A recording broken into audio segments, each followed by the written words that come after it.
प्राची तिवारी। बड़ी खबर सामने आ रही है भारत और अमेरिका के बीच, जहां ट्रेड डील को लेकर जो सियासी बहस है वो तेज हो चुकी है। अमेरिकी राष्ट्रपति यानी कि डोनाल्ड ट्रंप ने 2 दिन पहले ट्रेड डील पर सहमति और भारत पर अमेरिकी टैरिफ को घटाकर 18% करने की जानकारी दी थी।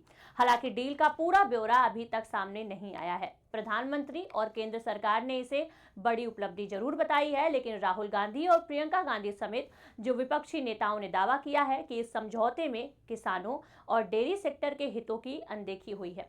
इन आरोपों पर वाणिज्य मंत्री पीयूष गोयल ने साफ कहा है कि कृषि और डेयरी सेक्टर के हितों से कोई समझौता नहीं किया गया है और इसी के साथ साथ जो अंतिम बातचीत के बाद जल्द ही संयुक्त बयान भी जारी किया जाएगा।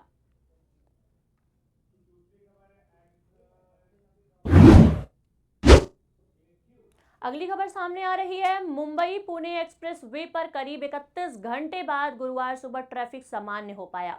3 फरवरी की शाम खंडाला घाट सेक्शन में आडोशी टनल के पास एक गैस टैंकर पलट गया था, जिसमें प्रोपाइलीन गैस लीक होने लगी थी। सुरक्षा कारणों से एक्सप्रेसवे के कई हिस्से बंद कर दिए गए थे। इसके चलते 25 किलोमीटर लंबा जाम लग गया था और करीब 1.5 लाख लोग फंसे थे। जाम में फंसे लोगों को खाने पीने और टॉयलेट की भारी परेशानी हुई। इस जाम में उद्योगपति डॉक्टर सुधीर मेहता भी फंसे थे, जिन्हें बाद में हेलीकॉप्टर से पुणे ले जाया गया।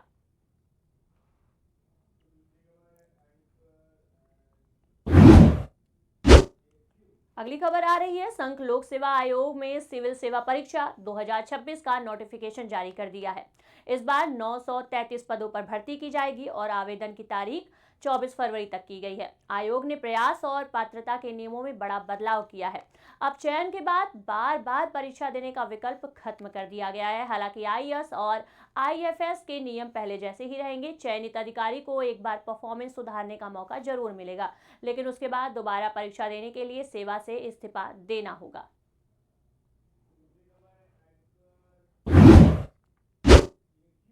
अगली खबर सामने आ रही है। पश्चिम बंगाल में स्पेशल इंटेंसिव रिवीजन यानी एसआईआर को लेकर सुप्रीम कोर्ट ने सुनवाई के दौरान रोचक स्थिति देखने को मिली। मुख्यमंत्री ममता बनर्जी ने कोर्ट में खुद दलीलें पेश करने की इच्छा जताई।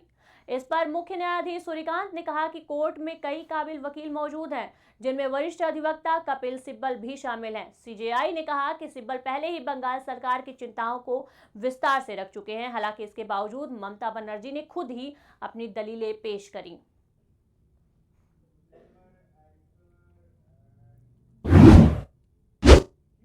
अगली खबर सामने आ रही है। देश के आधे से ज्यादा राज्यों में ठंड का जो असर है वो बढ़ चुका है। उत्तर भारत में रातें सर्द हैं और सुबह कोहरे का असर देखा जा रहा है। मौसम विभाग के मुताबिक दिल्ली एनसीआर में अधिकतम तापमान 22 डिग्री और न्यूनतम 8 डिग्री के आसपास रह सकता है। यूपी के कुछ इलाके में बारिश का अलर्ट जारी किया गया है, जबकि राजस्थान में बादल छाए रहने की संभावना है। हिमालयी क्षेत्रों में हल्की बारिश और बर्फबारी भी हो सकती है।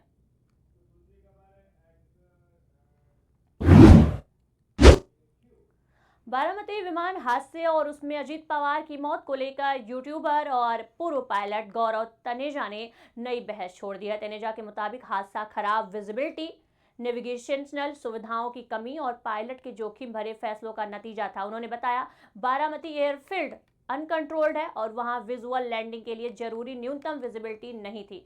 विमान रडार कवरेज से बाहर हो गया था, जिससे पायलट पूरी तरीके से विजुअल संकेतों पर निर्भर हो चुका था।